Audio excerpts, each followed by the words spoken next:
కేశవనారాయణ మాధవ గోవింద విష్ణు మధుసూదన త్రివిక్రమ వామన. కేశవనామాలు 24.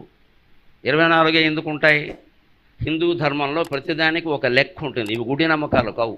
లేకపోతే 24 నామాలు రాశాక పెన్నులో ఇంక అయిపోయి మానేసినవి కాదు. 24 ఉంటాయి. 25 ఎవడు రాయలేడు, రాస్తే కుదరదు. ఎందుకంటే మహావిష్ణువుకు 4 చేతులు ఉంటాయి. శంఖచక్ర గదా పద్మాలు ఉంటాయి 4. ఈ 4 మీరు అటు ఇటు మార్చండి మీ ఇష్టం వచ్చినట్టు. పెర్ముటేషన్స్ అండ్ కాంబినేషన్స్ అంటారు లెక్కల్లో. శంఖం ఈ చేతిలో ఉంటుంది, కుడి చేతిలో. చక్రం కుడి చేతిలో ఉంటుంది, శంఖం ఎడం చేతిలో ఉంటుంది. దీన్ని ఇటు పెట్టండి, దాన్ని అటు పెట్టండి. పద్మం తీసి పైన పెట్టండి, గద తీసి కింద పెట్టండి, మళ్ళీ గద తీసి పైన పెట్టండి.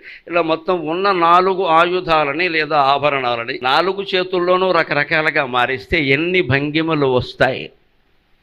లెక్కల ప్రకారం 4 కదా, 4 × 3 × 2 × 1 24 భంగిమలు వస్తాయి.